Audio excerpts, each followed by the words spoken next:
Valtesse de La Bigne was one of the most distinguished and wealthy courtesans of 19th century Paris, yet things weren't always this way. She'd been born into a poor family and had little education, so just how did she manage to climb up the ranks, mixing with famed artists, writers and even royalty? Join me to find out. Émilie Louise was born on an unknown date in Paris in 1848, a year of considerable political and social turmoil across Europe and in cities like the French capital, as people demanded greater political and economic rights from their governments in a series of mass protests. Her life would benefit from the social and economic concessions gained as a result of what was termed the springtime of the peoples. Émilie Louise was born into a working-class family. It was a very difficult upbringing in the French capital. Her father was an alcoholic, while her mother, Émilie, for whom she was named, was a laundry maid who dabbled in prostitution to make ends meet. Her relationship with her siblings was similarly strained. Émilie Louise began working from a young age, a regular situation for a child of a working-class family in the 19th century. By the time she was 10, she was employed in a sweet shop, and by the time she entered her teenage years, she was apprenticed to a seamstress in a dress shop. It was at this time that one of the most traumatic events of her life occurred. On a day like any other, she was walking along the streets of Paris when an older man encountered her. He subsequently forced himself on her, scarring the young and helpless Émilie Louise for years to come. It wasn't long before Émilie Louise moved into the same line of work as her mother. From her teenage years onwards, she began working as a prostitute. It's important to point out here that in 19th century Paris, there was a hierarchy of sex workers.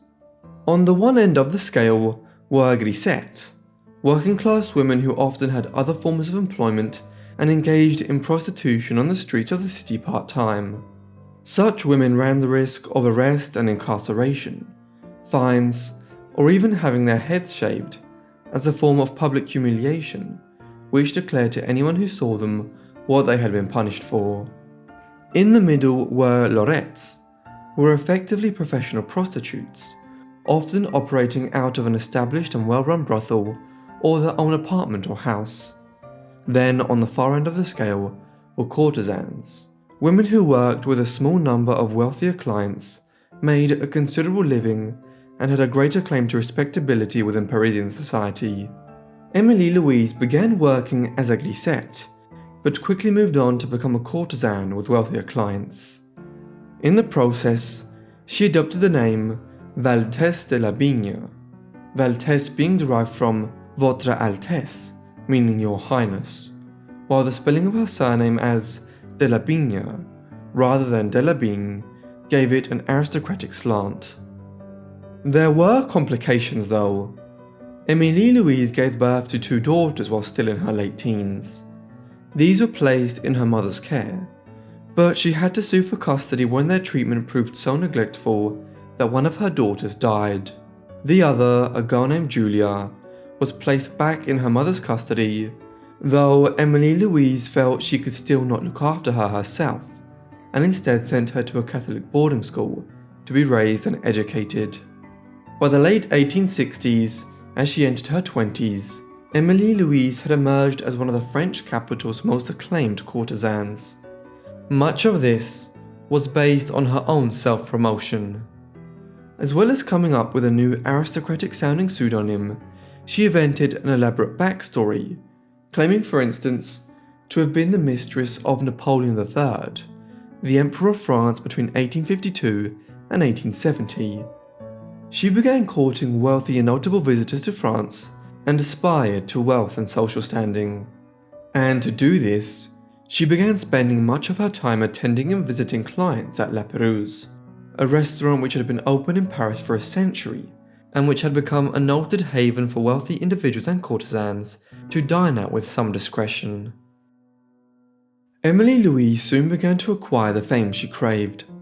In the late 1860s, she began a relationship with a German-born Jacques Offenbach, one of the most acclaimed cellists and composers of the 19th century. It was through Offenbach that she obtained her first role in acting on the Parisian stage, a small part in Orpheus Enfer, or Orpheus in the Underworld, a comic opera Offenbach had written on the tale of the Greek mythological hero Orpheus and his struggle in the underworld. It was the first of many small roles in plays and operas which were performed in Paris in the late 1860s and into the 1870s, after the city recovered from the siege it was placed under during the Franco-Prussian War of 1870 to 1871. However, Emily Louise would never acquire large roles, and her acting abilities were always recognized as limited, while her appearance on the Parisian stage largely depended on her contacts and her looks. While her burgeoning acting career might have been short-lived, Emily Louise had obtained enough of a reputation that, in the aftermath of the Franco-Prussian War and the Siege of Paris, that she was able to begin representing herself as one of Paris's most acclaimed courtesans. She acquired a string of wealthy lovers in the mid-1870s, notably Prince Lubomirski, a scion of a Polish princely family who set her up in a plush apartment on the Rue Saint-Georges in Montmartre. But she was ruthless in her social climbing. As soon as a potential lover presented himself, who was wealthier than another, she quickly abandoned the former. So, Prince Lubomirski gave way to Charles Guillaume, Prince de Saran, a member of the aristocratic Tolleron family, and a major figure in French high society in the second half of the 19th century. De Saran became infatuated with Emily Louise and spent a fortune building her a grand townhouse on Boulevard Malesherbes, not far from the Arc de Triomphe. He eventually bankrupted himself in this project, but it did not stop her from moving on to a new client in due course. In all of this, she was one of many Parisian courtesans of the time who made a vast amount of money and obtained properties and jewellery worth large amounts from her work. This, after all, was the period of the Belle Epoque in France, when the country was flooded with new wealth on the back of Europe's imperial drive to colonize Africa and Asia, and the first age of massive global trade and expansion. Much of the money which flooded into Paris found its way into the hands of those who provided entertainment, courtesans included. To this day, one can still find scratches on the mirrors of the La Perouse restaurant in the city, where Emily Louise and other courtesans met with their clients. These were caused by courtesans testing out the authenticity of the diamonds they received from their lovers. Ever one for self-promotion, in 1876, Emily Louise, who by that time had begun to cultivate her own nickname as being Rayon d'Or, meaning Golden Ray, decided to publish her own autobiography. This she entitled Isola, or Isolated, and signed Ego. A publishing sensation at the time owing to her skills of manipulating the media, the book was nevertheless a less than average literary affair, one which melded elements of genuine autobiography combined with stories which were a complete fabrication. Though, the work was evidently quite popular, as it went through more than one edition, a sign of Emily Louise's fame in Paris as she neared her 30th year. Emily Louise is perhaps well known today owing to her associations with some of the leading artistic figures of Paris in the second half of the 19th century. During the Belle Epoque, Paris was the cultural capital of the world. Impressionist painters like Claude Monet and Edouard Manet spent much of their working lives here. The famed sculptor Auguste Rodin completed a great proportion of his most acclaimed work here, while writers like Émile Zola, Gustave Flaubert, and Marcel Proust were canonical figures of Paris during the beautiful era. Emily Louise knew many of these individuals. She had first sat for a portrait for the distinguished painter Jean-Baptiste Camille Corot when she was just a teenager.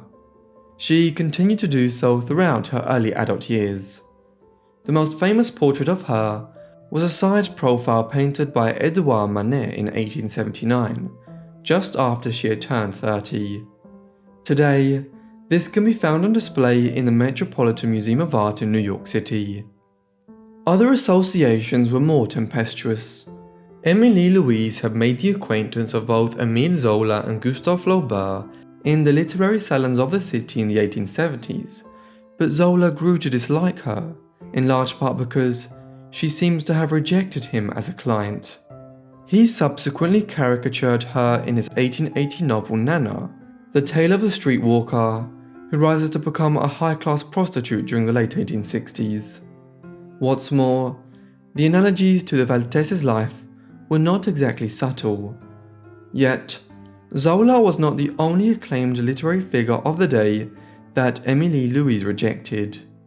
When courted by Alexandre Dumas Jr., author of La Dame aux Camélias, and the son of the author of The Three Musketeers and the Count of Monte Cristo, she spurned him, stating that he was not wealthy enough for her to consider him a realistic prospect. Inevitably, time caught up with Émilie Louise and her looks began to fade. It was of little consequence in many ways. She had been skillful enough in how she conducted herself in her youth that by the 1880s, she had amassed a considerable fortune and began to diversify into becoming a patroness of the arts herself. One of her principal concerns became with sponsoring women who wished to become painters or writers themselves, at a time when the art world in France was still dominated by men. Accordingly, her salon in Paris became a hub for aspiring female painters in the 1880s and 1890s. In tandem, Émilie Louise amassed a very considerable art collection. This had begun informally in her earlier years, when she would often receive paintings and drawings from some of her artistic clients or individuals for whom she sat for a portrait for. However, over the years she became a dedicated collector and amassed a very valuable collection, one which she auctioned off much of in a sale at the Hôtel Drouot, a major Parisian auction house in 1902.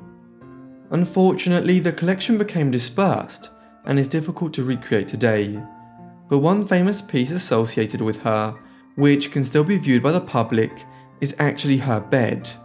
This was a highly elaborate affair, which was designed and built by the artist and famed furniture maker Édouard Lièvre in 1877. The bed is on display in the Musée des Arts Décoratifs in Paris today. Much of Émilie Louise's later years were spent either in continuing her work as a patron of the arts or in training a new generation of courtesans in Paris. For instance, she taught Liane de Pougy, who went on to become one of Paris's most beautiful and notorious courtesans, all she needed to know about the profession. She lived largely in her home on the Ville d'Avray in the western suburbs of Paris, but she also spent time in the south of the country. Her wealth was considerable enough by the time that she was able to afford to build an opulent villa in Monte Carlo named the Villa Aigle, the Villa of the Eagles. This large towered building was a signature of the Monte Carlo waterfront for many decades, though it was largely destroyed in the 1980s when the garden was built over to enable the construction of office units. Émilie Louise died at her home in western Paris on the 29th of July 1910, owing to complications arising from a ruptured vein. Her exact date of birth, as we saw, is unclear, but she is believed to have been 62 years of age at the time of her passing. She composed her own death notice, which translated roughly from the French into English as, "One must love a little or a lot, following nature, but quickly during an instant, as one loves a birdsong which speaks to one's soul, and which one forgets with its last note, as one loves the crimson hues of the sun at the moment when it disappears below the horizon." She was buried near her home in western Paris after a funeral ceremony which was attended by some of Belle Epoque Paris's most famed figures. She was survived by her daughter Julia, who went on to become an actress. Thank you everyone for watching this video on Émilie Louise de La Bigne, or La Valtesse de La Bigne. I hope you found it interesting. Let me know what you thought of her life down below in the comments, and if you have any other suggestions, also leave them in the comments. I hope you guys are subscribed to get all my videos as soon as I upload them, and if you want to check out any of the things I use for my videos, be sure to click the links in the description to my Amazon store. Anyway, that's all from me, so I'll see all of you in the next Forgotten Life. Thanks.